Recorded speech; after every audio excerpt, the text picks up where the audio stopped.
In the tapestry of life, where every thread holds a story, America in Black and White emerges as a haven for the voices echoing through the heart of our communities. In this podcast, we wade through the rivers of our collective experiences, celebrating the vibrant hues of change brought forth by the whispers of hope and the roars of action. It's more than just a conversation. It's a journey into the heart of our society, illuminated by the light of those daring to dream and do. Join us, and let your voice be the melody that guides us toward a dawn where every color finds its place in the masterpiece of our shared destiny. Together, let's paint a future brimming with the positives that dwell in our minds and the actions that shape our world.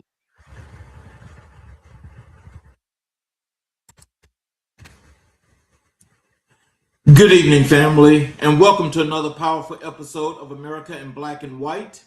I'm your host, Charles King, and tonight we're leaning into the heartbeat of community, the places where culture, identity, and belonging meet.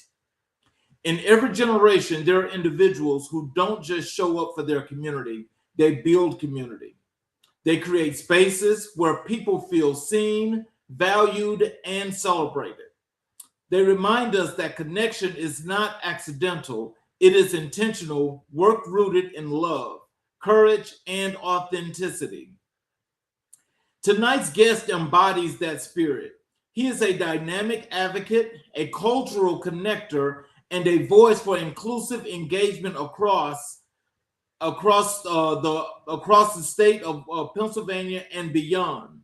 Whether he's uplifting LGBTQIA plus communities, shaping Black Pride programming, supporting workplace culture initiatives, or amplifying the artistry and legacy of the ballroom scene, he brings a people-first approach that transforms every room he enters. And at the center of his journey are three giants of Black history: August Wilson, James Baldwin, and Elin Harris, storytellers who taught us that identity is not a burden, but a birthright, and that our narratives deserve to be told with honesty and dignity. Tonight, we welcome a man who lives that truth every day. Family, help me honor and celebrate Terrance McGeorge. Hey, everybody. Hello, sir. How are you? I'm really good. I was just posting this on my Facebook so people could watch it. How you doing today? I am doing just excellent. Yeah, this is such an amazing opportunity and pleasure for you to decide that you want me to do this. And so just listening to how awesome you were with all of that nice stuff you said, I was like, oh, okay. Well, is there anything you like to say to the audience before we get started? I would like to say that June is a very special month. As somebody who is a part of the queer community as well as a part of the Black community, I was just having a conversation with my friends earlier that, I would love to get to a place where our communities don't have to decide if we're Black or if we're gay, and our intersectionalities would be respected in both communities, right? That's a big theme, I think, for this month, for Black queer people, just in general, of what that looks like for us and how, we fit into the landscape of culture. So, what I'd like to do, first of all, I want to thank each and every individual that's tuning in at this point, and I want to thank you all for your continual support. And I'll say to you all, please enjoy the show as we go along. Terrance, what I like to start with is, like I do with every show, is I like to start where I like to let people get to know who you were before you came to be this great person that you are today. So if you can take us back, what was your childhood like, and how did it shape the person you are today? Oh, that's a really good question.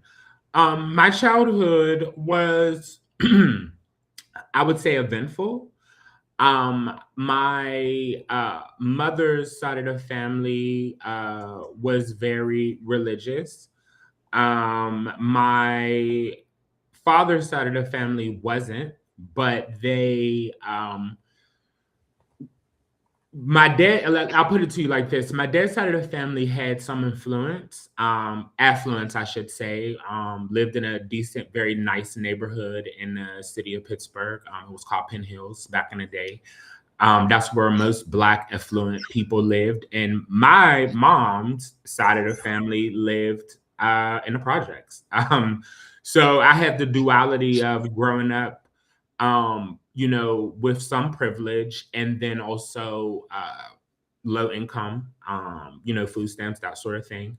I also was a child that was in the system, CYF. And growing up, my mother had some mental health issues. And so I'm not a stranger to going to, what are those mental institutions? I'm visiting her there, different things like that. I think what shaped me as the person that I am today is knowing that there's not always a place for you, and sometimes you have to build that. And so I learned at a very early age that I was very outspoken. I always wanted things to be equal, right? I always wanted things to be, well, you said it should be like this, and why isn't it like that? I was one of those type of kids. I really was. And not because I wanted to be sassy or rude or disrespectful, but I was trying to find an understanding of what the world looked like. And from what people would tell me, that's not always necessarily how the adults in my life showed up or just situations were for me. It wasn't until I became a teenager that I realized that the world isn't just black and white, right? There's some nuance there, some gray areas, and that you brought up one of my heroes, Elan Harris. I was in high school when I discovered his books and saw a world outside of the world that I was in, that you could be Black and gay and be a professional. And even though it was just a book, it was something that really built something in me and pushed me to find people that were like me, and to also hold myself to a standard that I can do whatever I want to do if I work hard. So when did you first realize you had a passion for community and connection? Oh, okay, that's a good one. So when I was 16, maybe 17, I think going on 16, going on 17, I came out to my mom. I came out to my parents. I had the unique opportunity of my father being gay as well. But I grew up in the 90s, so it wasn't great that he was, right? So like even his side of the family, as well as my mom's side of the family, they weren't happy about it, right? And then here I come being who I am. And so I came out, and my mom, she cried and basically said, "Oh my God, you're going to die HIV." That was, just what she thought. And so obviously that made me not want to date or, be involved romantically with anybody. And so I started going to the Gay and Lesbian Community Center. And I met someone, her name was Lindsay Sickler. She's still a community advocate, a white older lady till this day. And she introduced me to safe sex prevention. And so I would go to different clubs, colleges, high schools even, and do safe sex prevention. And so that was the start of my community advocacy and building that, because at the time, this is the early 2000s, like 2003, 2004 is when I started. The HIV rate in the Black community was super high. And a lot of my friends were getting it and they were passing, or, they were really sick and they didn't have anybody to talk to. And so that's how I built community, right? I wanted to empower my community. I wanted to advocate for them. And I saw the effects it was taking for the people that were in my community, right? So like some of my friends would be here today and then they would get sick and then they weren't here anymore. Or some of them, when they came out, they were homeless. Now we have to remember this is 20 something years ago. And so now I'm old enough to be able to see the benefit of people accepting their children and their brothers and sisters and their parents and stuff like that. But during that time, it was very common for um, people to be kicked out of their homes. Actually, one of my best friends and I both, well, a couple of my best friends, we suffer homelessness, and we were able to find community in that way and protect each other and do whatever it took for us to be okay. Wow. So, who were the early influences in your life who encouraged your voice and identity? So I did want to shout out Lindsay Sickler. She was one of them. And then there was this man that I met through Lindsay called Mackie Freeman. And we created a nonprofit together, but it was years of us working together and me recruiting my friends and bringing them in to do safe sex prevention. And after a few years, we were actually able to create an intervention. It took years, but we made it work. Probably about 10 years we worked hand in hand. And also just me being a loudmouth, being annoying. Because one of the biggest things that happened when I was a youth was the city of Pittsburgh didn't have like, and I don't know if this is like this in all cities, but LGBT people didn't include Black people, if that makes sense. A lot of the services in the city were, especially HIV prevention services at that time, they were geared towards white gay men. Even though our communities were the ones who were facing the most challenge, the dollars weren't going there, the services weren't there, and even for Black women too. So it was partly me and my friends really, really advocating, showing up to different meetings, explaining to the health department the needs that we had here in the city of Pittsburgh, that really started to create change. So yeah, that was how it went.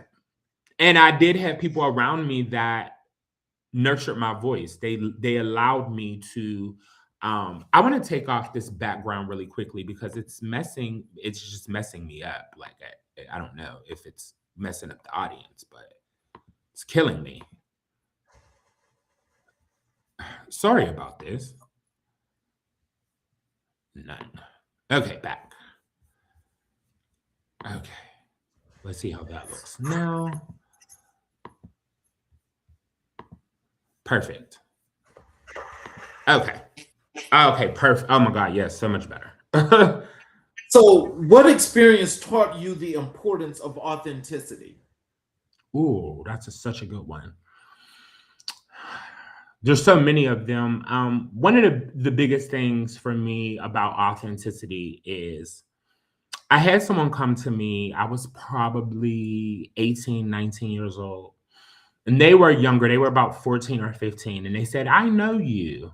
And I looked at them and said, how do you know me? Right? Because it was this, I was at the GLCC, and that was a place that I really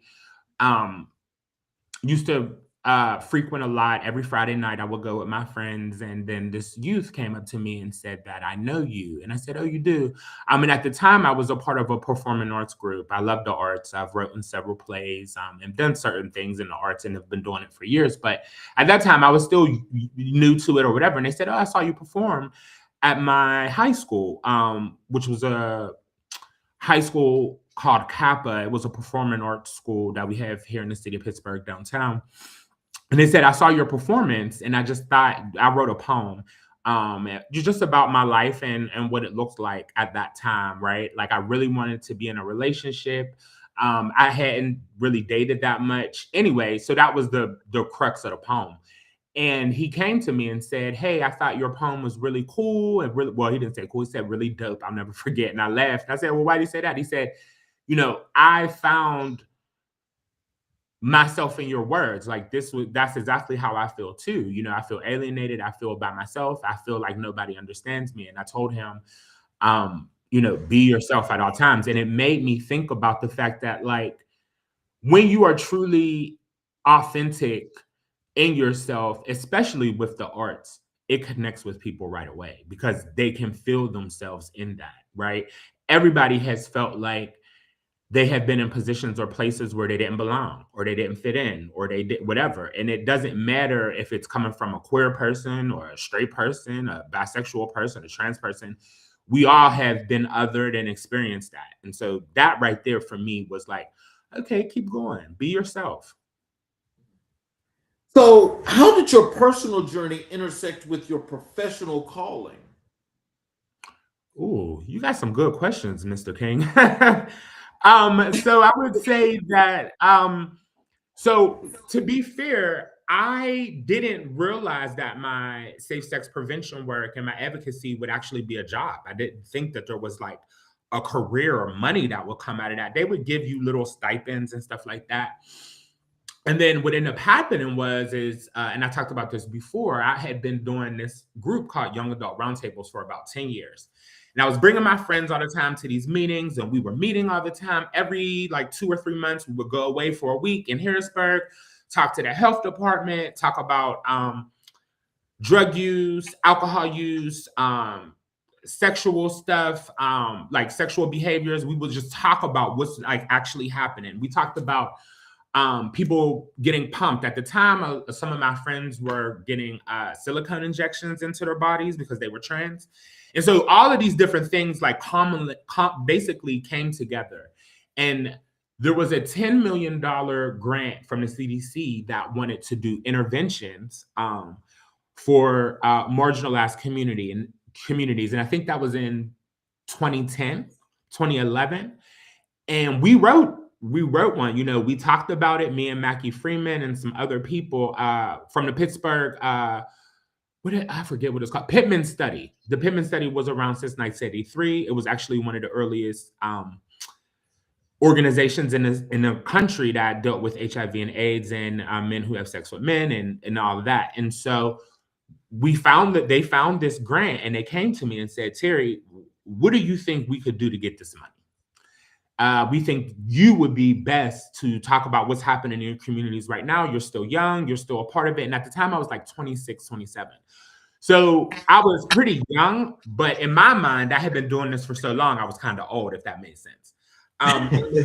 Well, no, I'm in my head. Now I wish I could go back to those days because, whatever. But so what ended up happening is we got the grant, and only 10 there were thousands of people who applied, and it was a CDC federal grant for the whole country. And so we were one of the 10 people who got funded. And that's kind of sort of how my career took off, because at that time, before we had gotten that money, I was working in mental health. I was working in different pockets of health and public health, but not in the HIV realm. That was more so something that I volunteered to do. And then when we got that grant, I was able to start my career doing that. Wow. So what challenges did you face growing up, and how did you overcome them? Whew. Okay, so many. A couple of things. One of the challenges is like I always said, I've always been a loudmouth. Always been very abrasive to people. Not abrasive, I shouldn't say, but more so just I'm a straight shooter. I tell you how I feel about what it is, the situation, whatever it is. And I don't care how you feel about it, especially if that's how I see it.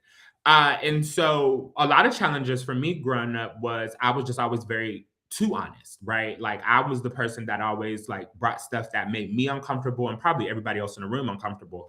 I always brought it to the forefront. So that was a challenge for me. And how I overcame that is I never did. I'm still dealing with it now. I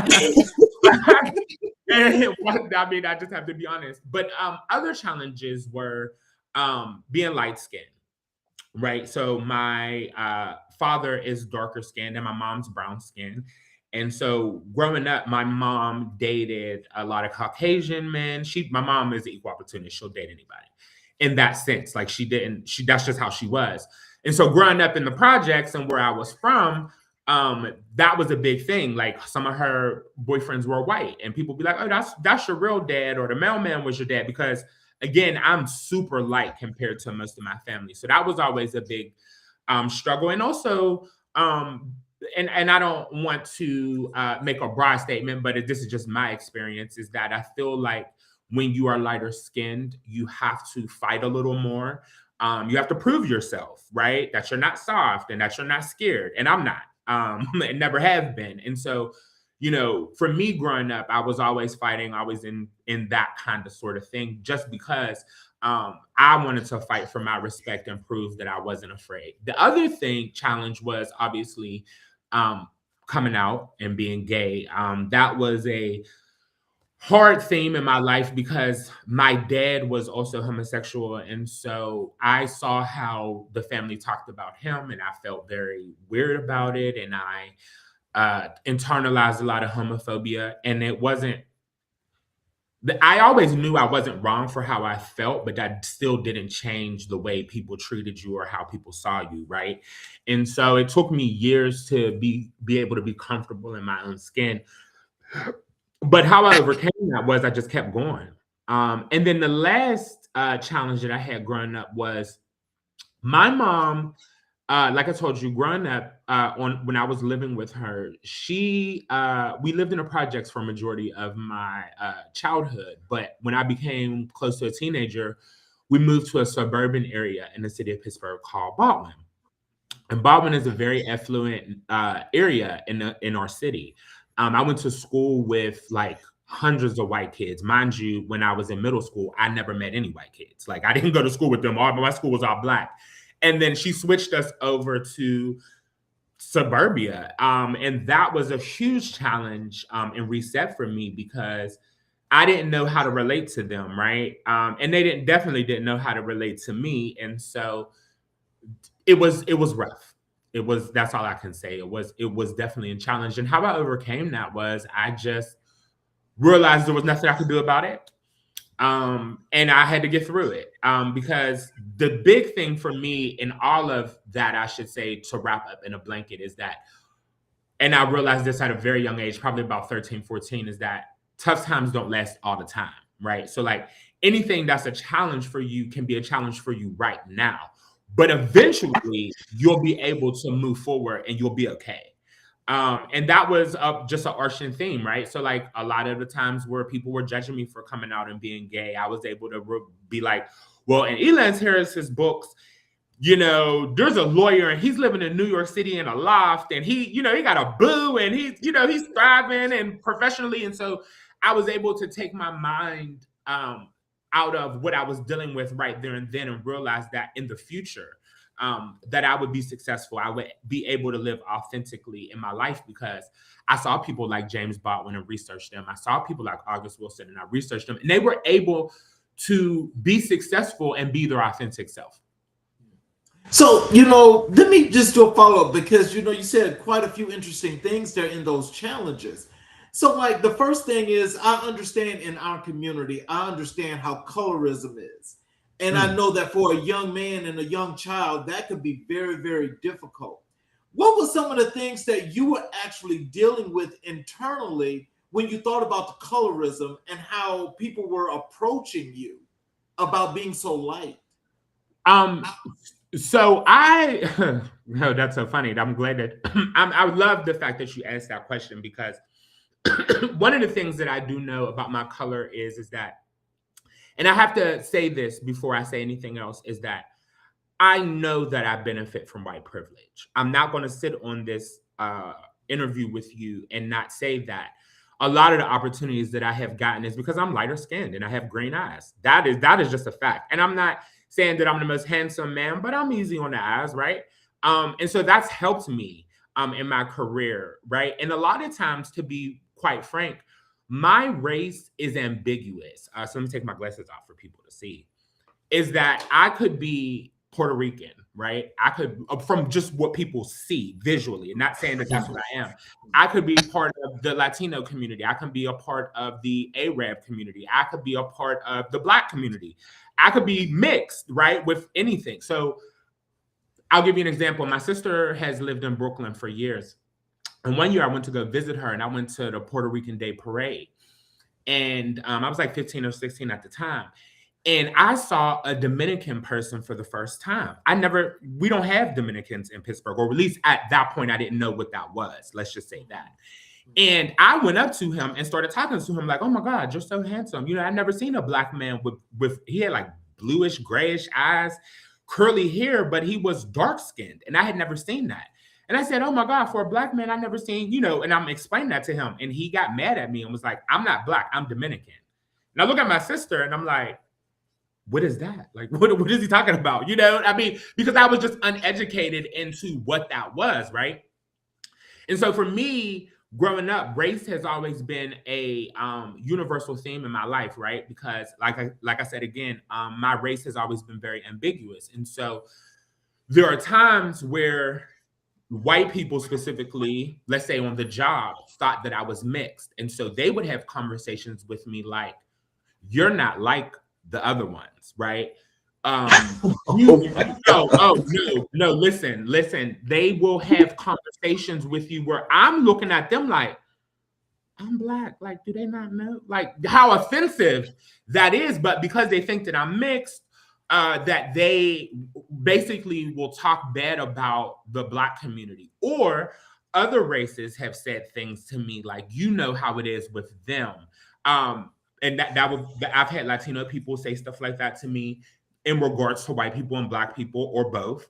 And me being someone who is black at all times, I'm looking at them like, what do I say in this moment? How do I educate them? And a lot of times as I've gotten older, I just don't even, I don't, because I feel like I can't put energy into correcting you, to teaching you, because if you wanted that, that wouldn't have been what you would have said to me in the first place, right?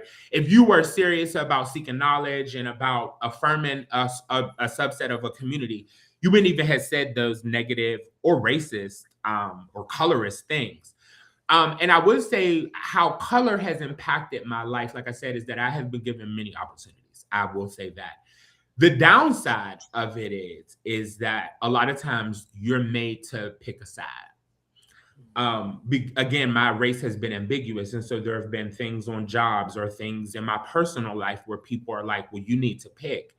And I don't think it's fair, right? Because I don't even have any other, like, as far as I know, I'm just all black. So I don't have any other subsets that I'm representing. I'm just representing a black man, right? And so sometimes it's really hard because I've had black men specifically, and women, in workplace environments, or even in my personal life, where they say I've only been successful because of the color of my skin. And so it's more so you're discrediting me, right? Just because I'm light skinned. And that's the part that we don't talk about in the black community. And I'm not saying, again, that light-skinned black people don't benefit from the colorism. But what I will say is that you would think that you would get the most love and embrace from your community, instead of them looking at me as a barrier or somebody who doesn't get it. I would think that you would look at me as an ally. And I can't always say that in the black community that I felt affirmed. I wouldn't be authentic if I said that. I haven't. So go ahead. I'm sorry. I was just going to say that goes for family and friends, because my sister is darker skinned and she's older than me. And I do remember being a kid and us going to the stores with my mom, and how, people will come up to my mom and say, he's so handsome, his eyes are so pretty, and them not saying anything about my sister.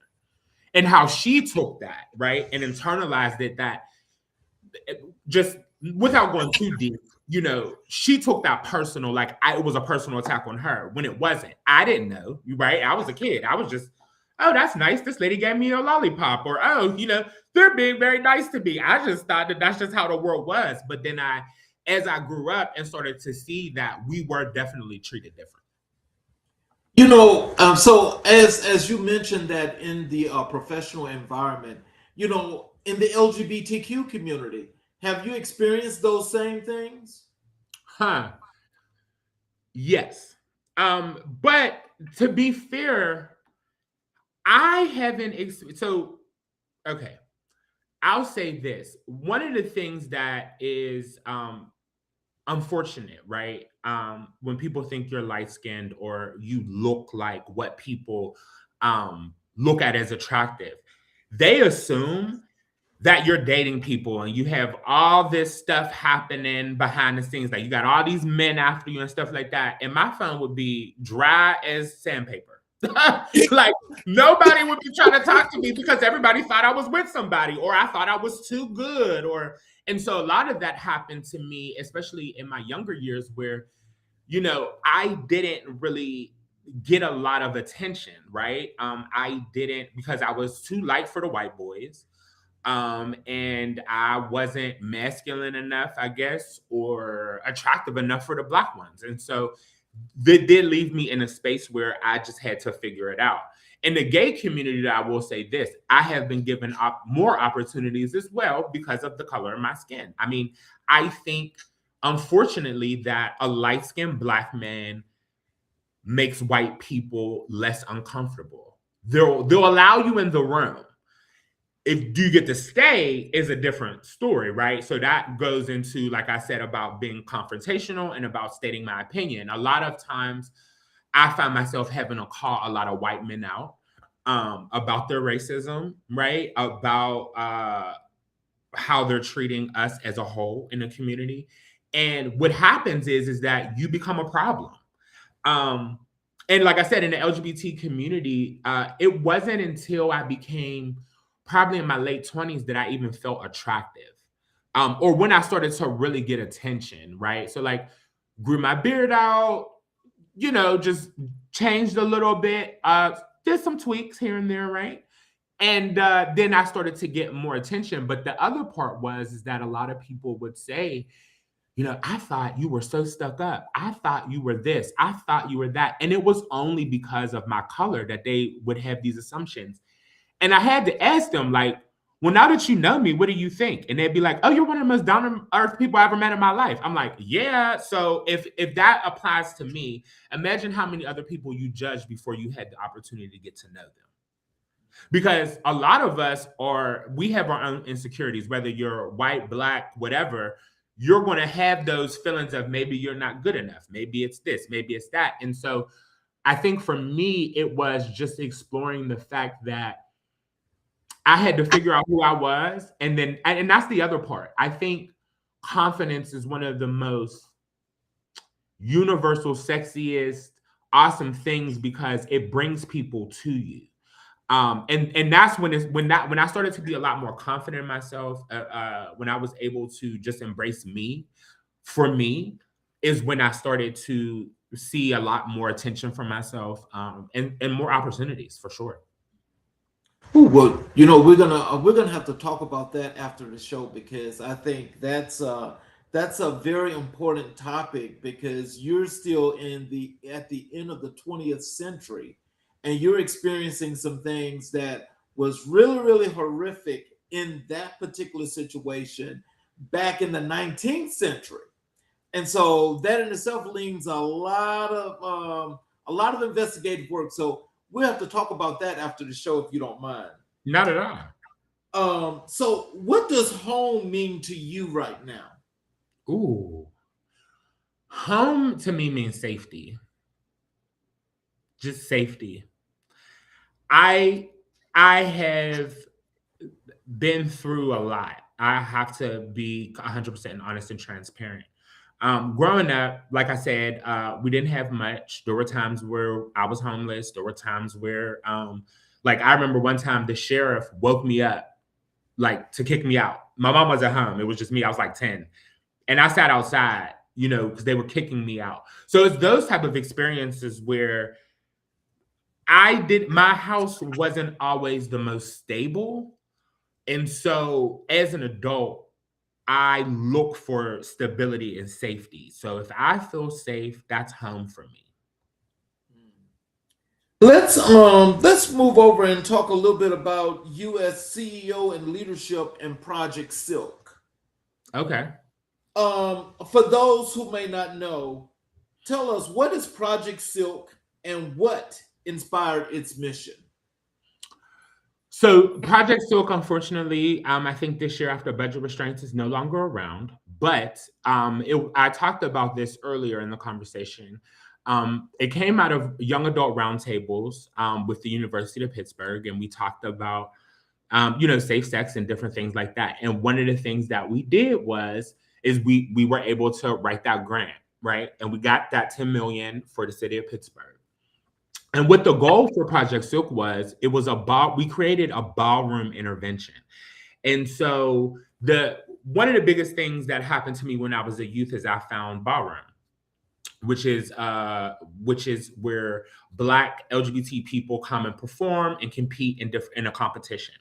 Well, Project Silk was very unique because we had a lot of LGBT Black people here who were competing in balls, but the safe sex education wasn't happening, right? We weren't getting that piece. And as I said before, a lot of the agencies here in the city were geared towards white gay men. They did not really do much for us. Now, don't get me wrong, there were some that tried, but it wasn't Black facing. Project Silk was created by me and my best friend, Michael Brookins, and we wanted to empower the community, give people HIV services, people who were homeless, give them a place to take a shower, give them a place to come and eat, give them a place to get clothing, give them a place to come and do a resume, give them a place to come and practice their craft as far as ballroom goes. And so when we did that, it just changed the game. And we immediately had a full house every single day. We immediately were able to get so many people in to care for HIV. At the time also with Project Silk, we were instrumental in helping PrEP. And so I don't know if people are familiar with that, but PrEP actually started out of the University of Pittsburgh. And one of the things that we did was bring people to be a part of the clinical trials. I actually was a part of the first part of that. Like I was one of the people in the trial, which helped me, I think, not get HIV. Thank God for that. But that was the goal, and that's what we did with the program. Yeah. So, how did you step into the role of CEO? So, how do I say this? I was the CEO, right? The creator or partner, but it was not like that on paper. And Black people know this firsthand, right? Not to defame any race, but we know that a lot of times a Black person will have an idea, will have all the goods, will have what you need, but a white person will come and take that idea and run with it. And that's what happened. That's what happened to me, right? And so I was in my early 20s. I didn't know what getting a $10 million grant meant for me and for the community, right? I didn't know that I should have been a lot further in my career than what I was. I didn't realize that I should have been on a lot of that paperwork and because we were in medical journals, still are. And I wasn't always on the forefront of that paperwork, even though the idea was truly mine and my friends. And that's something that we have to talk about, right? Is the ownership, right? A lot of times you will have this amazing idea.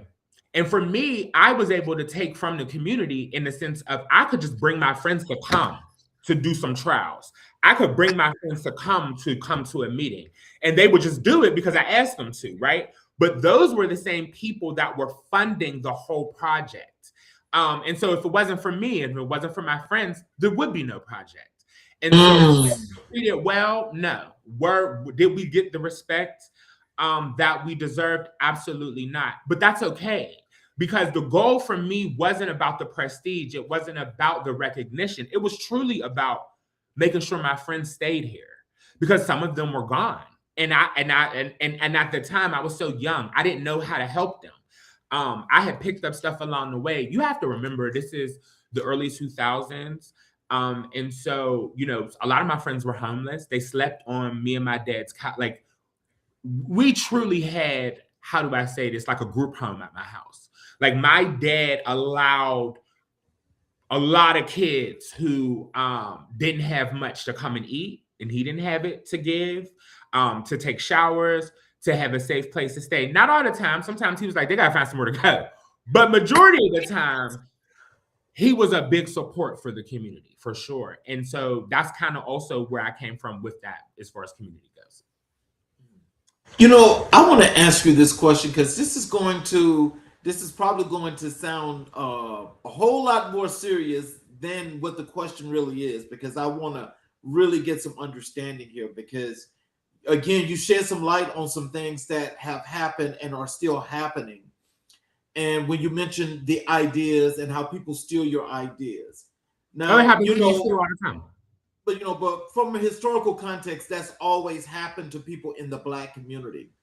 Now, there are a lot of people that are in the LGBTQ community that feel like situations like yours, where, you were pretty fortunate to get that grant, they're not allowed to get that grant because it's Black.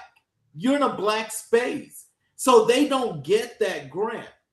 So with that being said, did you not feel any uncomfortability with that? Did you not have any idea that there was going to be something to kind of like slowly but surely move you out? Did you think about that?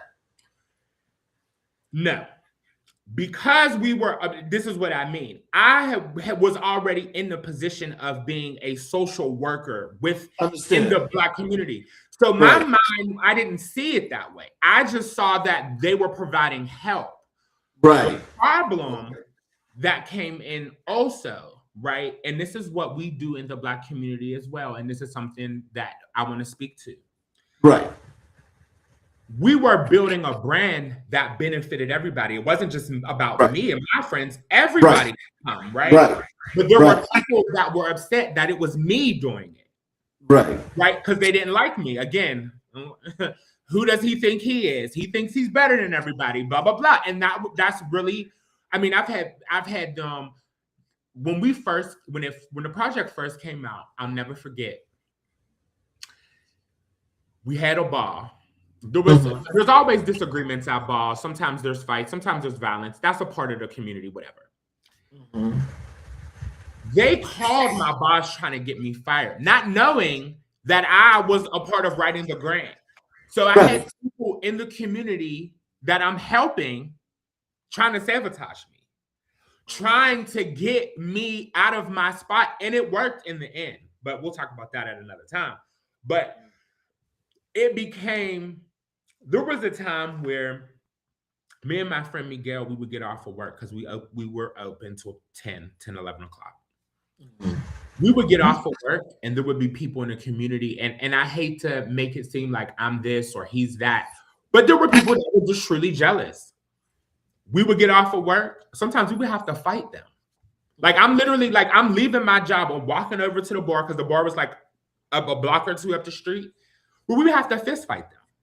For whatever reason, somebody said that we said something. And this is the thing that always made me sad about that is that I hate violence, but I can't stand a bully. So if I see you bullying a friend of mine or a loved one of mine, I don't care. I'll go to hell and high water for you. And so a lot of times people were just mad that it was us, because one of the biggest things about me that I should have said earlier is that I've always been looked at or viewed as an underdog. People always count Terry out. Like I always get counted out. And what is always the funniest thing is that when they find me doing something on the back end and it's actually successful, they try to sabotage it. They're like, I can't believe he did it again. I can't believe they gave him that opportunity. And what people don't realize is that nobody ever handed me, excuse my language, shit. I have worked very hard for anything I've ever had. Nobody ever gave it to me. Now, again, my decent looks and my light skin may have helped me get into the door, but that don't keep you there. Mm-hmm. And that's what people never remember, right? So like they would hate, they would talk about me, and then I would still thrive. Even to this day, to be completely honest with you, Mr. King, I get that all the time. But the thing about me is that I know that I'm one of God's anointed children. And the reason why I know that I'm one of his children is because doors continue to anytime I feel as though like I can't do it anymore or I'm struggling, another door opens up for me to do something else. Even this interview just opened up out of nowhere, which I'm so grateful for you to do this with me. But truly, I never chase an opportunity. Opportunities, God puts them in my path. And so when you're walking, and this is just how I look at life, when you're walking in your purpose and you're walking with God and you're putting him first, that's all you need to do. Everything else takes care of itself. So, what community needs did Project Silk address most directly? Ooh, HIV prevention, homelessness, education, job placement, because this was the other part. We started to create jobs for the LGBT community, right? Because and a lot of the people that we hired, they didn't have degrees. Some of them didn't have GEDs, high school diplomas, and they were able to come in and work at Project Silk and teach them certain things like creating programming, basically pushing them in that public health realm. And a lot of the people that started at Project Silk today are some of the most impactful in the city of Pittsburgh. From activism to HIV prevention work to their ballroom career, Project Silk was instrumental in a lot of that for the city of Pittsburgh. So, how do you ensure your programs remain culturally responsive? Youth. That's the only way you can keep a program alive and keep a program well, is by bringing in the 15, the 16, the 17, the 18-year-olds, because those are the people because this is how I seen it, right? As someone, I'm 39 now. And so I remember me and my friends learning, right? And not becoming a part of the epidemic of HIV. And what that looked like for the trajectory of our lives. Some of us are still HIV negative because we were able to be in that space. But one of the things that was really instrumental for Project Silk was people were able to get the services that they needed without feeling judged. And they were able to get the services that they needed from people that looked like them, that understood the community that they were a part of, because we were a part of it. So that made people feel very comfortable, very safe, and they were able to utilize those services. And I don't know if people don't realize how impactful youth engagement can be for your programs and for your programming, you're doing yourself a disservice, because those are the ones that are going to bring their group of friends to keep those numbers going that you need, right? Those are the people that we really need to be educating, because let's just say this, between 17 and 25, everybody thinks they knows everything. You think you know everything, right? You've done it. You're the best at it. Nobody could tell you nothing. By 25, you hit that wall. By 25, you realize another thing, right or wrong, right? You start to realize that this is what the world really is. It ain't what I thought it was. This is what it is. And that's how you keep the program alive, is by understanding you don't know nothing and you need to learn those skills. And if you get them when they're young, by the time they're 25, they already had that conversation in their head and they're just moving forward with life.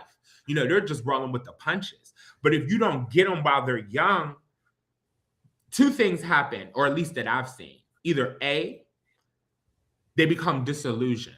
They become uncaring. They lack empathy because they feel like no one cared about them. So why should I care about you? Or they turn to drugs, turn to prostitution, turn to those different things. And so it's really important that you nurture those youth, right? And to bring them up. That would be my answer.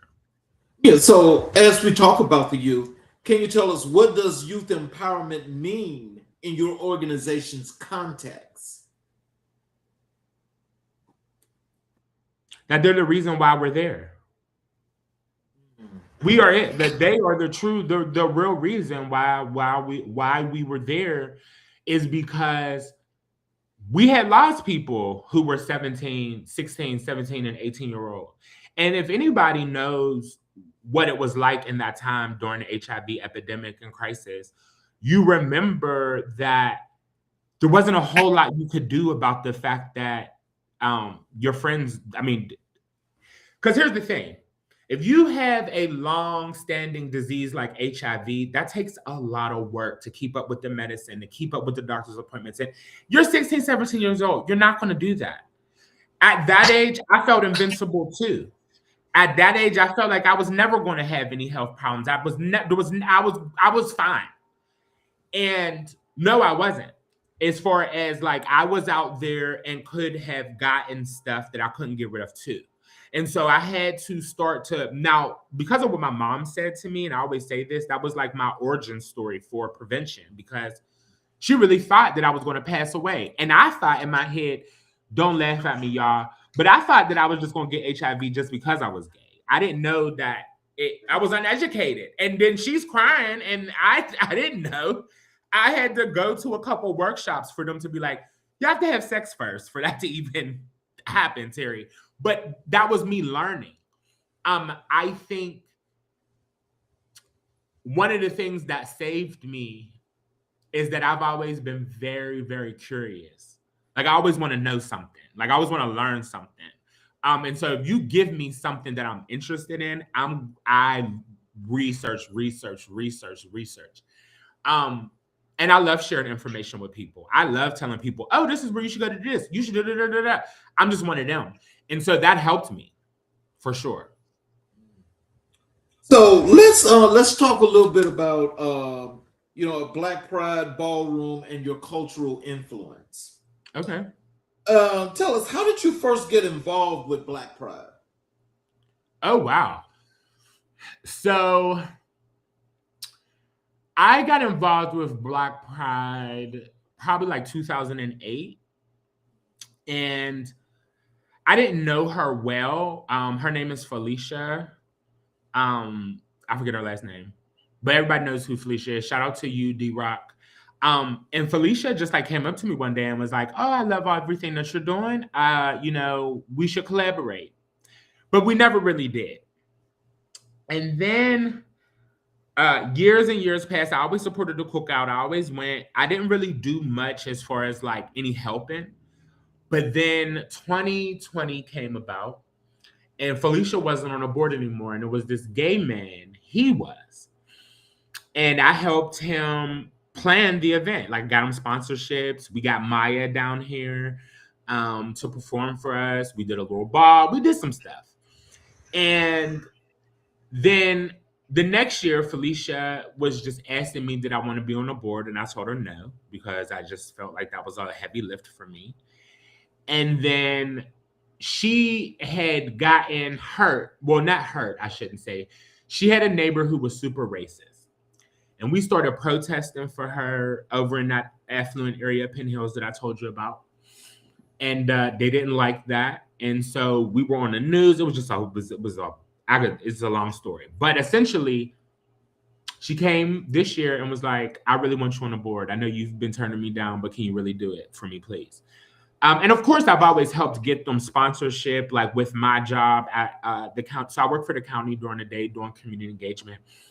And of course, I always make sure that we cut them a check and make sure that we helped in any way we could, getting stages for the cookout that we do here and just different things. I've always been a door that someone that she could lean on when it came to the planning and stuff. I always extended the grace and opportunity to help.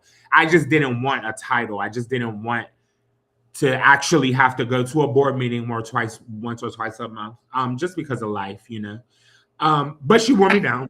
And I said, yeah. And so this will be the first year that I'm actually like on the board and planning stuff. I'm currently planning the ball right now with a friend of mine, and we're excited. So can you tell us, what does Black Pride represent beyond the celebration?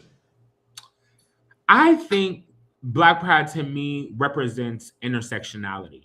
And I said this earlier, and I was talking to a friend about it, about how the duality of a Black gay person, whether they're being trans, whether they're a male, whether they're trans, whether they're bisexual, whether they're lesbian, is very hard for us to be confident in our gayness, right? Like families have now come a long way as far as like not kicking out their kids or not showing them love, but actually celebrating the queerness of us is still not there. And so I think by having events that are for us, by us. Oh, and let me add this part too. White pride isn't, and when I say white pride, I mean the larger prides in all of the country.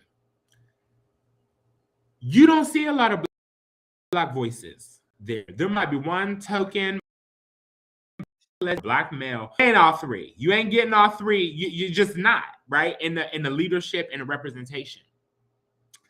And I think that gives queer people, especially queer people of color, a disservice because we're gay too, right? Marsha P. Johnson started the revolution, right? And that was a Black trans woman. Yes. And we she did. And so here's the thing about that, right?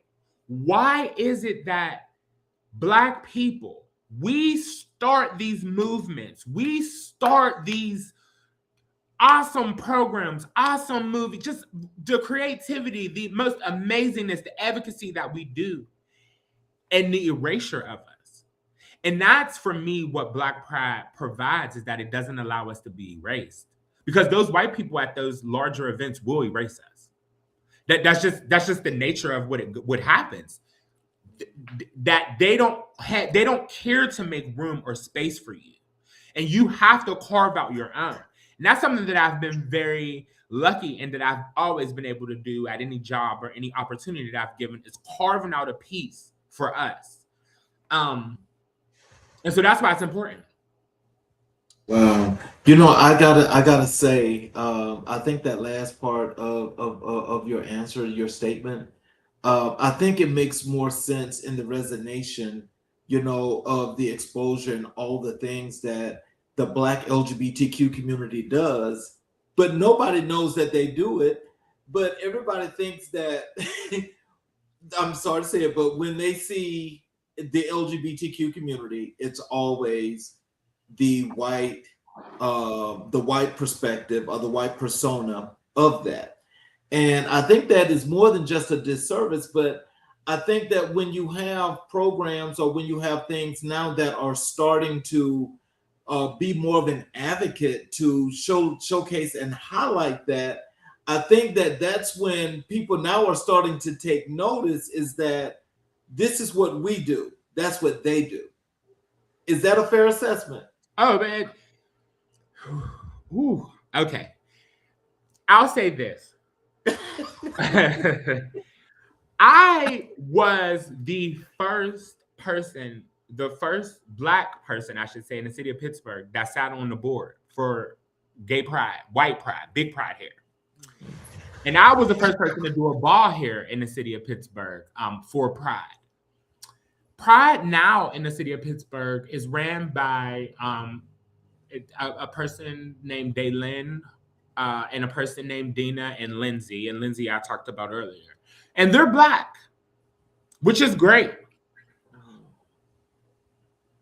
What you will find, though, is that when you are that person of color in a space like that, some of your Blackness you have to shed it. You're not allowed.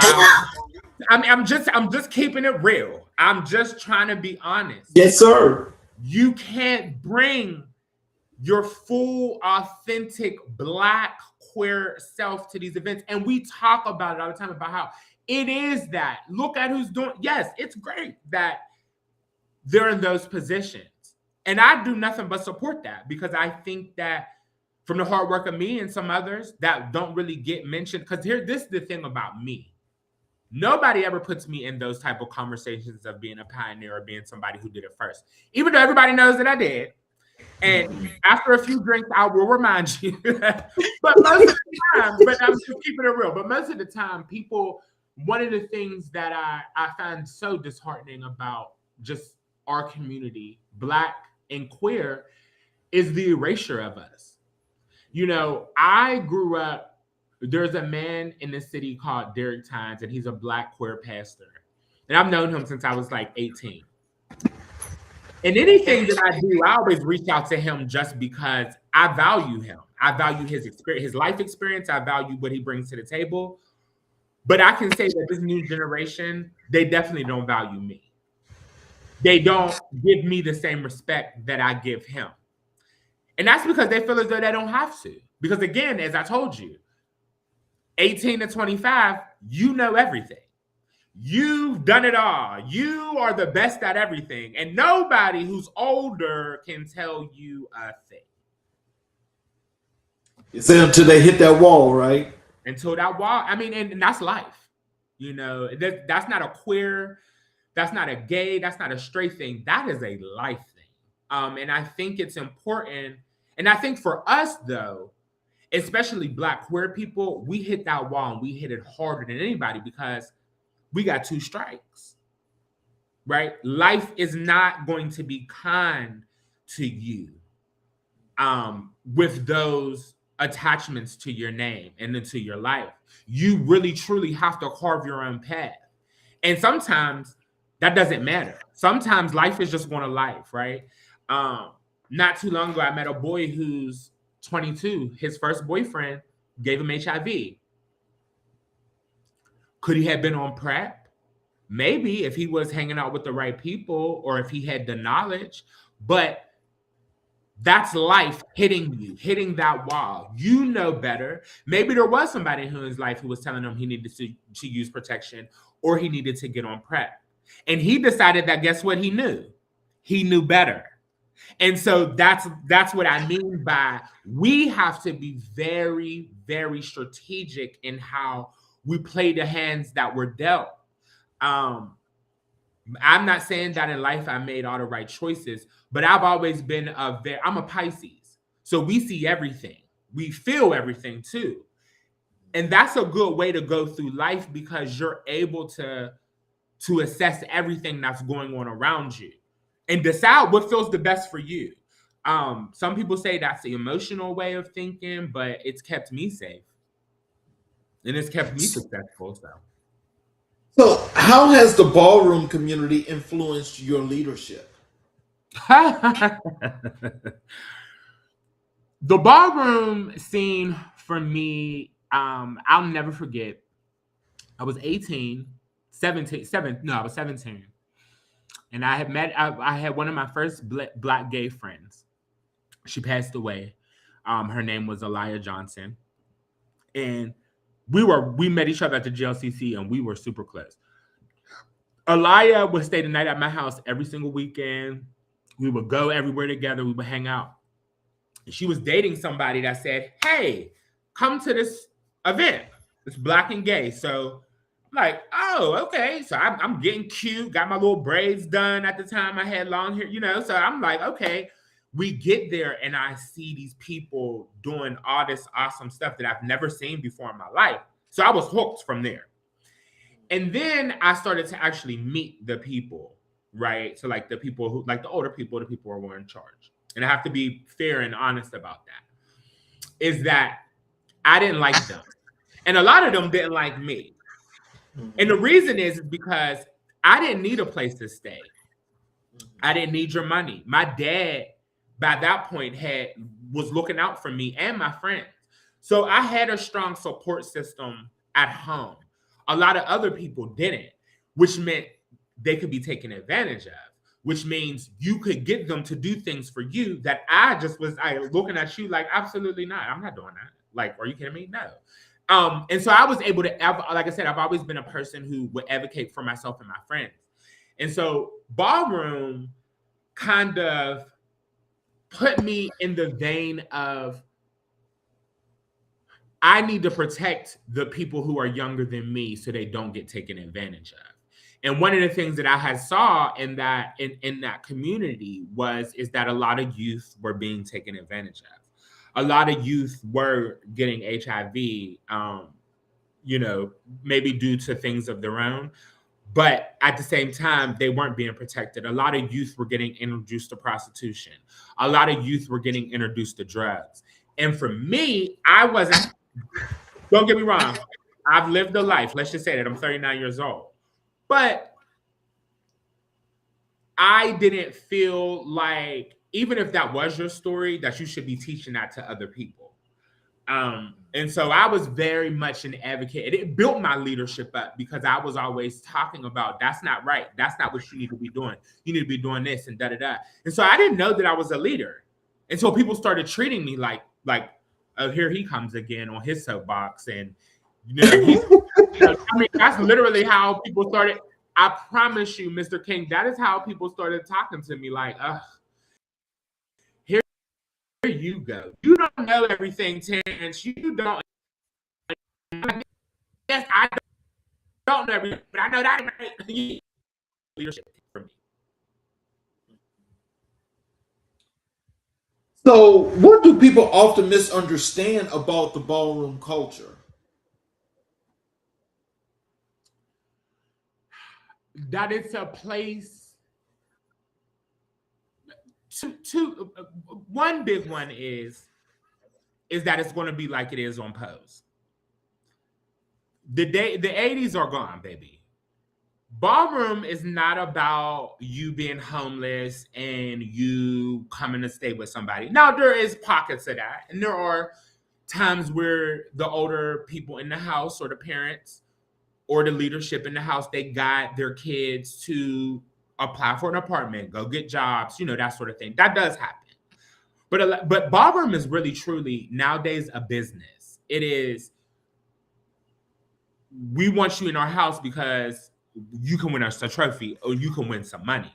Not because we like you and you're this great person. Now, that might be for some, but for most, it's about what you could do for the house versus what the house can do for you. The other misconception is that you're going to be embraced. That's not how that goes. You have to put forth effort. You have to show people what your talents are for people to take you serious. So how do you honor the legacy of ballroom pioneers in your work? Oh, great question. Any house that I'm a part of, I'm currently a 007. I don't have a house affiliation. But any house that I'm a part of, I reach out to the older ones. I listen to their stories. I found out what they were good at, what they used to win. I think for me, it's about opening up that door from the past and bringing it to the present. Because one of the things that I've done in the city of Pittsburgh is always trying to bridge the gap of the two generations, right? My generation is 2005, 2006. But even right now, I'm working with a generation, people who are like of the now generation, right? That just started walking or just a part of it. And so I always try to bring the old and the new. And I shouldn't say old. I should always, the more seasoned with the newer generation, because I will say this. Older people always think they know what younger people need to do or whatever that goes, right? Nobody wants to be preached to. Nobody wants to be told what to do, right? But the younger generation also a lot of times are reckless. They live their life like nothing's going to ever happen to them. And so it's about that duality of understanding that nobody wants to hear about how it was in 1987 and know that, hey, those people in 1987 are the reason why you're able to do what you're able to do now. So it's making sure that you just honor both. What role does art play in the community healing? Okay, that's a great question. So I did a play called Black Portrait 2024.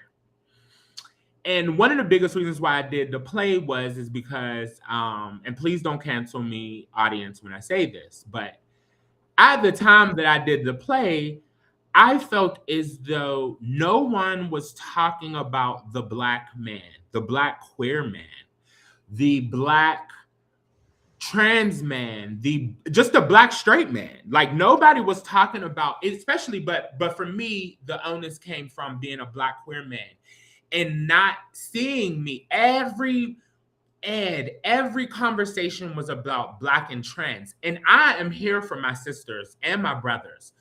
I want us all to get what we deserve. But you can't erase me. Like it can't be, we have to support this one and not support this one. And some of the advocates that I've come across said, well, if we support Black trans women, we're supporting everybody because they're the most vulnerable and the most impacted. And so if you help them, you're helping everybody. But what they don't realize is that that's not how that goes. That's kind of like the Reagan administration when they said with the trickle down theory, it's going to trickle down. No, it don't trickle down. You have to leave space and room for everybody to get their shine.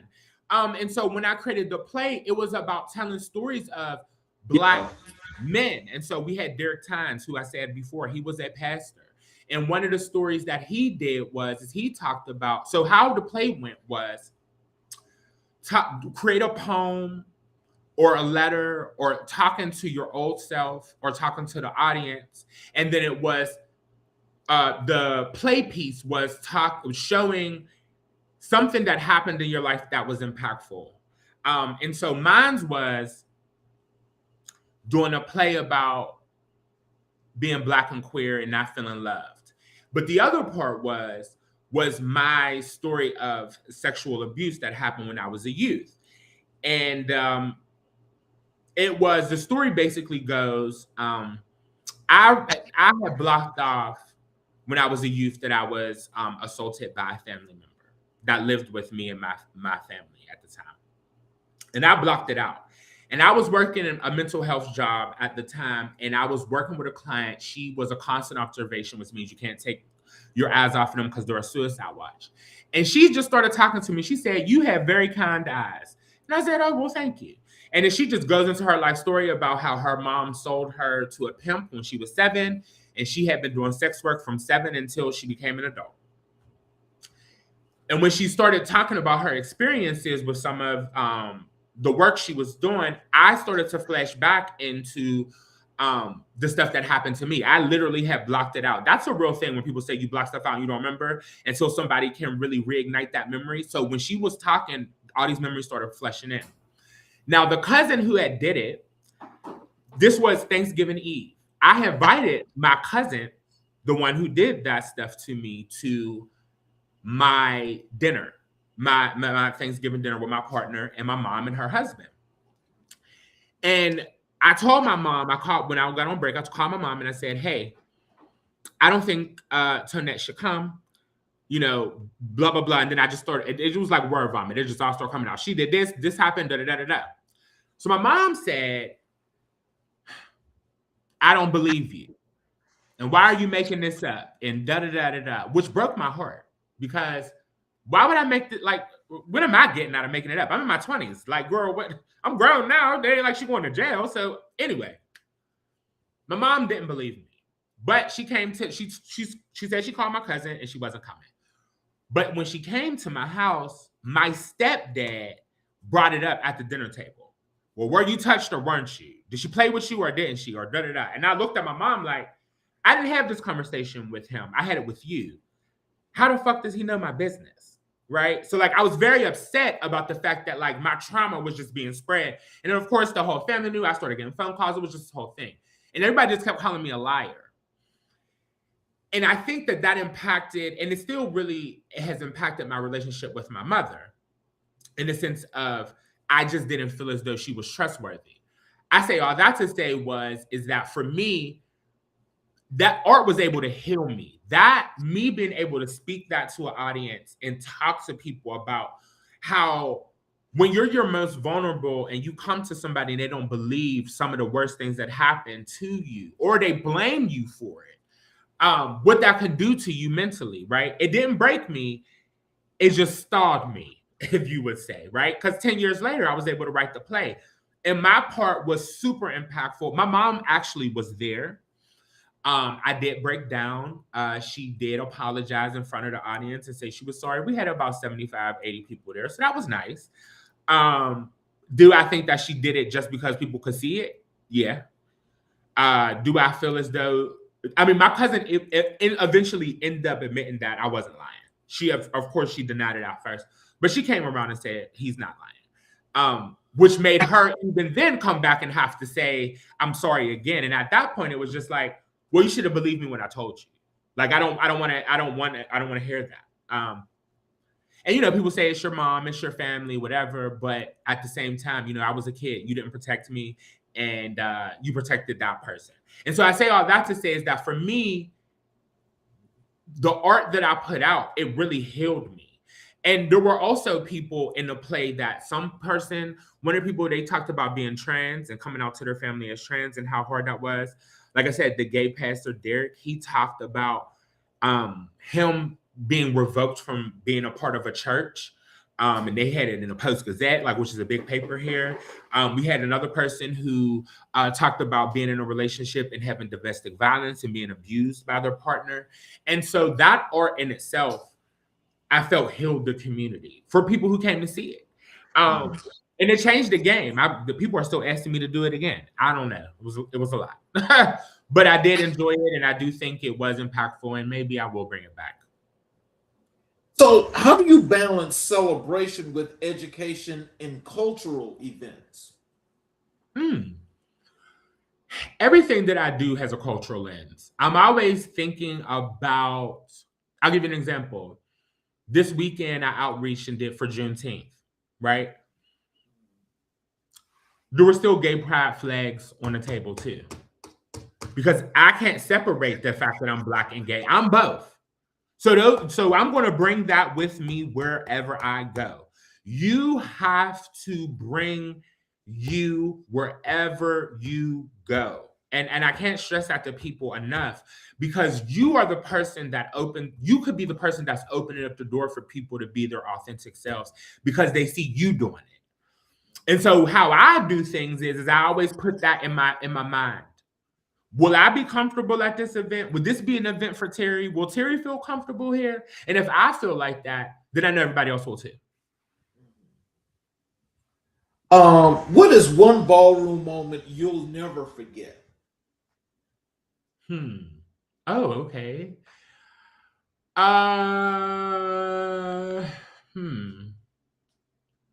The first time that I walked in Baltimore and actually won. I'll never forget. What was that experience like? Like I said, I've always been an underdog, or at least people tried to make me feel like that.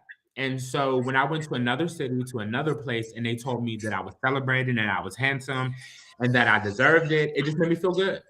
It made me feel like I belonged, because one of the biggest things about ballroom is you don't join fraternities, you don't join work groups, you don't join ballroom houses. You do join it for the fun of it, but most of the time you join for that sense of belonging. So how does ballroom empower identity and expression? Oh my God. A ballroom empowers identity because you can be whatever you want to be when you get there. You can do whatever you know, the categories allow you to take your creativity to the next level. It allows you to expand your mind. And I'm a super creative person, especially when I tap in. It takes me a while to tap in because I always have like 50 things going on. So when I'm actually able to sit and focus and dig and dive into my creativity, I can get lost in it for days.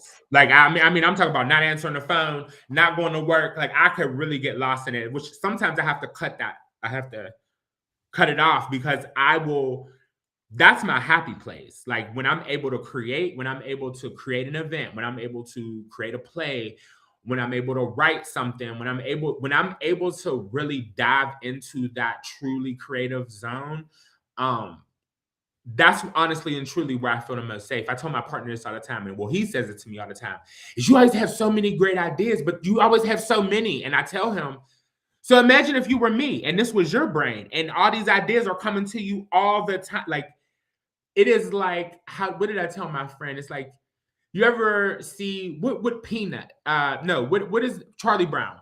You know the bubbles that pop up or used to pop up? That's my mind with ideas, especially when it's a creative space or time. They'll just keep coming. They'll be like, boop, boop, boop, boop. And it's hard to like grab onto one. And it's a thing. It's very unique of me. I have these huge, big poster boards that I have probably like 20 to 30 like really good ideas on them. And I'll just add. And then sometimes something will, I know that my idea or my creativity needs to come out if the idea keeps coming back up. If it keeps coming to me, then I have to get it out on paper. I have to do something with it, because I also feel like, and creative people understand this, that's the divine, that's God telling you you need to do something with it. There's something there. You need to get that expression out. And so I listen to it now. When I was younger, I didn't. So what does the future of Black Pride look like to you? That we won't need it. That's interesting. Expound.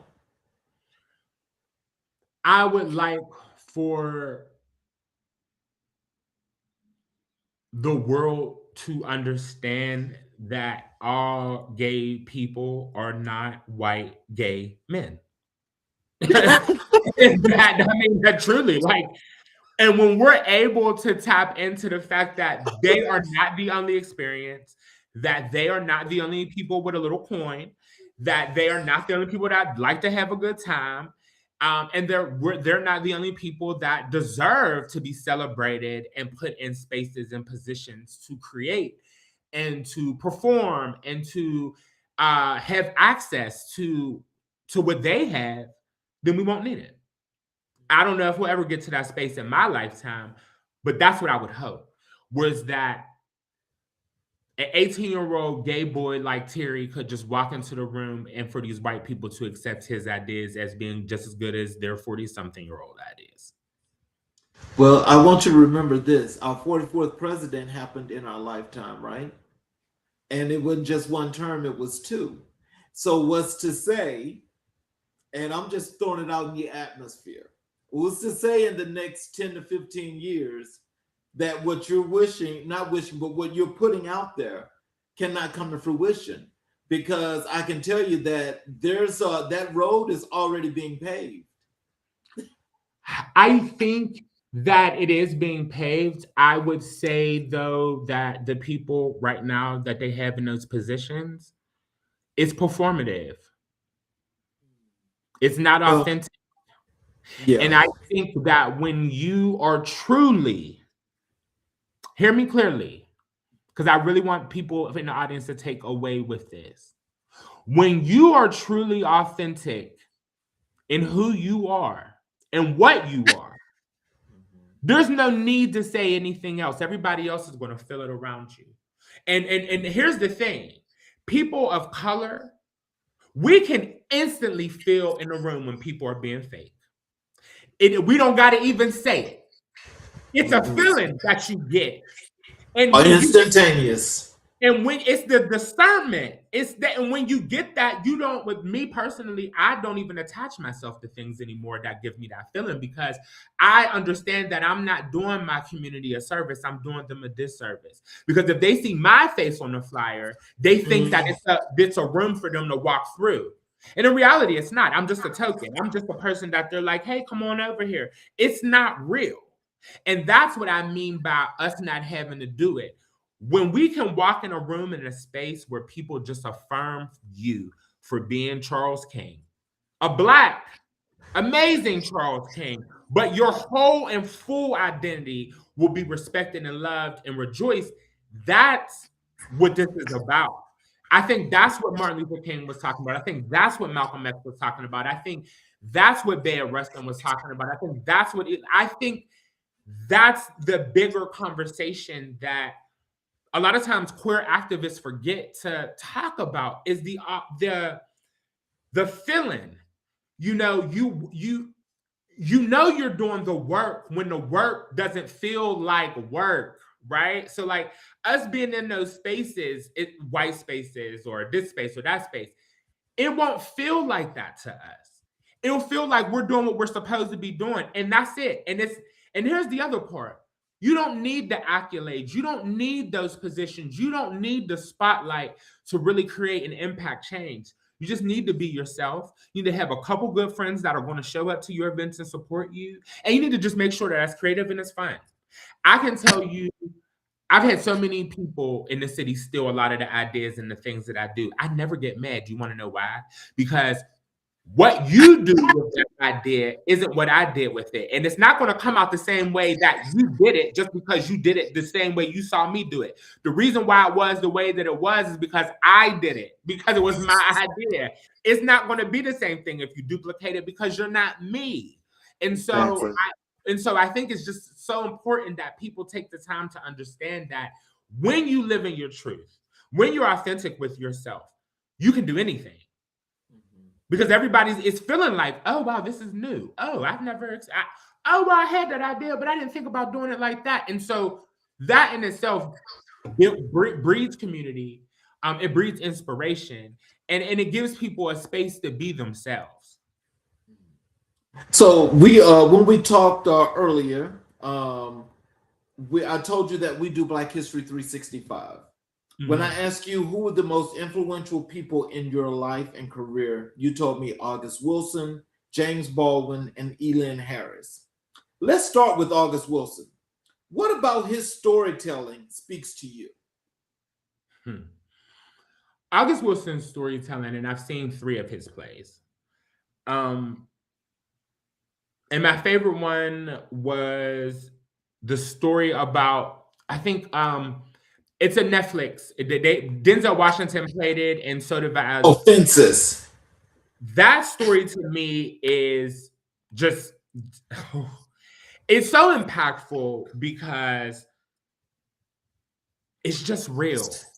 We all have somebody in our family that went through those experiences. I could see my grandmother in Viola Davis. Just from the reading of the literature, I saw my aunties, I saw my great aunts, I saw them in that storytelling. And it was just truly rich in Black culture, and steeped in the fact that sometimes you don't get what you want.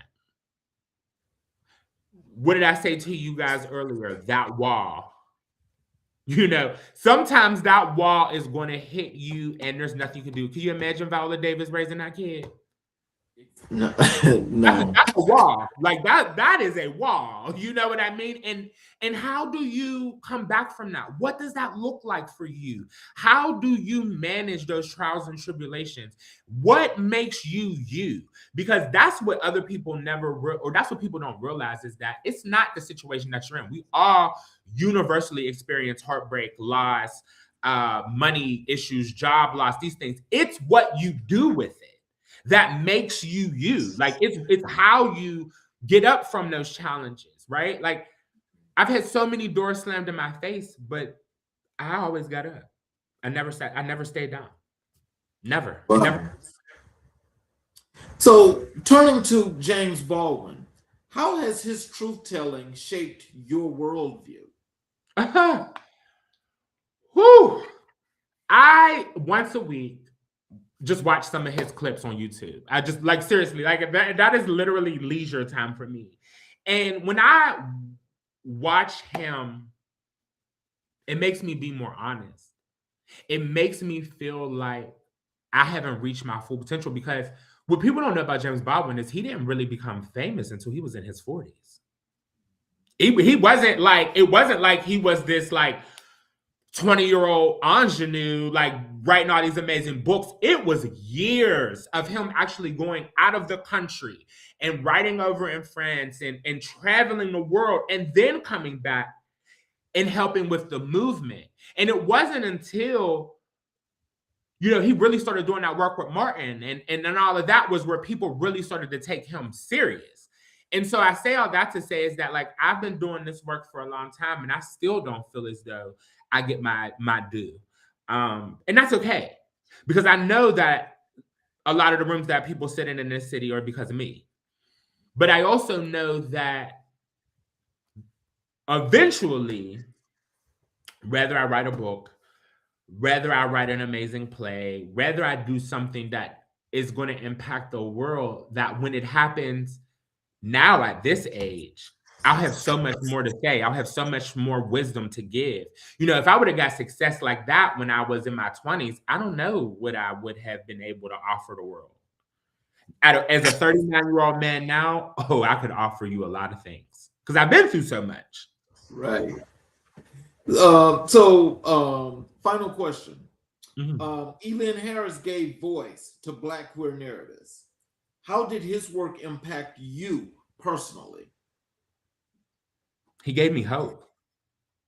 Mm. He gave me hope. I'm getting a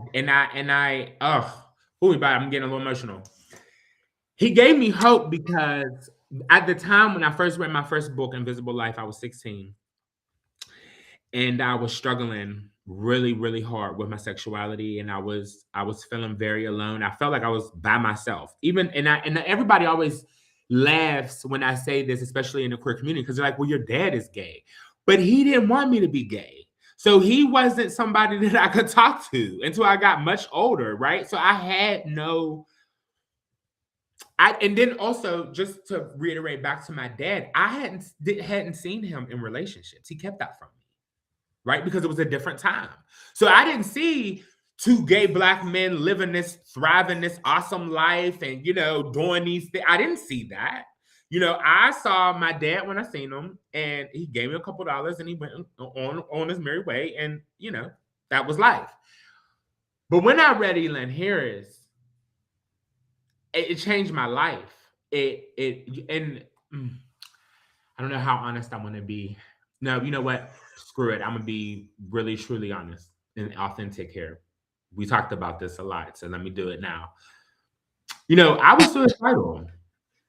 I really just didn't feel like there was a space in life that my life had any value, that no one took me serious, like I was nothing. I didn't feel a connection to TV. There was nobody who was Black and queer that looked like me, and I wasn't a drag queen.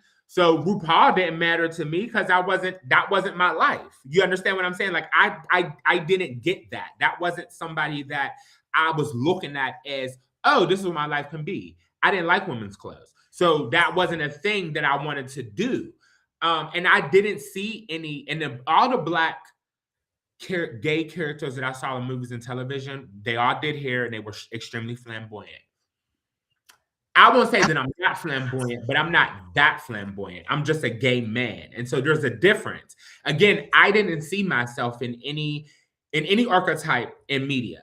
I didn't see myself in anybody around me. It was me. I was by myself. And I thought that was how my life was going to be. And that was very scary and it was very lonely. And when I went to the GLC library and I read that book, I bought it. I gave it back to them. I read it in a day and a half, maybe. Didn't go to school. No, I'm serious. I skipped school. I sat in my room and I read that book. And then I went to Barnes and Nobles and I ordered it. And then the Barnes and Nobles lady said, "Oh, he has all these different books," and I bought them all right there and then. Well, yeah, Invisible Life was hard to put down because you had to keep reading that once you started reading it. Because those words spoke so deeply to me, my spirit. It told me that I had value, that I could live an authentic life and be happy and have friends and have family and be celebrated. Those pages to me, oh my God, I wish I could find my old one, because the first one I ever bought, the words, I will cry so much in reading it that the words had started to blur. Like the pages were hard. That's how much I read that book. And there were times where I would highlight passages. I would write down stuff. I would say, like, in my head, like, that's not what this character would do. What would this character like? It was so weird. For like a year, it just really got me through my adolescence. And sometimes I'll still just go back and read it. Oh, and B-Boy Blues was another good series for me. Wow. So in closing, what are some words of wisdom and encouragement you'd like to leave for our audience? Tell them how to connect with you via your social media, your websites, all of those good things. Oh, awesome. Words of wisdom that I would like to leave. Be yourself. Own it.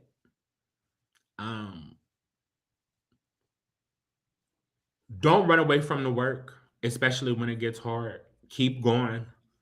And this is a big one for me. Nothing in life that is worth having is easy, and so you have to make sure that a lot of times for me, when life gets really hard, that means that I know that I'm on my way somewhere. It really is. Something's about to break. And that's why you have to stay the course. You got to stay the course, because that business, that idea that you kept having, that thing that won't leave your mind, that keeps coming up, and you keep thinking about it, pursue it. The reason why it keeps giving you, the reason why it keeps putting that in your mind, is that's what you're supposed to be doing in life. And Terrance McGeorge on Facebook, Big T128 on Instagram, and reach out. Terrance McGeorge on LinkedIn as well. And if you guys are going through something, or want to collaborate, or want to connect, or just want to talk, please reach out. I'm always an open book. I always will give you my time if I have it to give. That's just what I do. So please don't hesitate to reach out to me. And thank you, Mr. King, for this amazing opportunity to be able to speak. I hope that in this conversation, somebody can take something from this. I really do. So before I close, when I close the show, if you could stick around for a few minutes, I would appreciate it. No problem. For those of you that have stayed with us and watched the show, I want you to know that I appreciate that. And I hope you guys have learned some things from the wisdom and the things that Terrance just talked about that's so important in life, because we just talked about life lessons, and it's a very real thing. And so, sometimes the experience is the experience, but we got to remember there comes that time where we have to learn how to think to move in the right direction and how to make the proper decisions. So for those of you that are watching on all of our channels, including the YouTube channels, if you have not yet subscribed and enabled all notifications, I would ask if you would please subscribe to our channels. Please enable all notifications so that every time we do a show, you will be able to get the notifications that the shows are going live, and you just get the opportunity to watch. And you can also go back and watch all of our previous episodes with all of our great guests that have left an enormous amount of knowledge for each and every individual, for every community, to learn what to do, how to do it, and how to build your community. So in closing, I want to say, Terrance, tonight you reminded us that community is not just a place, it is a practice. It is the intentional work of showing up, creating space, and honoring every person's humanity. Your leadership, your advocacy, and your commitment to building inclusive environments reflect the very best of who we are as a people. From Project Silk to Black Pride, from ballroom culture to your everyday engagement with those who need support and affirmation, you're carrying forward a legacy rooted in Baldwin's truth, Wilson's depth, and Harris's courage. Thank you for your voice, your heart, and your unwavering dedication to community. Family, let's continue to build spaces where everyone belongs. This is America in Black and White. I'm Charles King. Good night, and we will see you guys tomorrow night for another great show. You all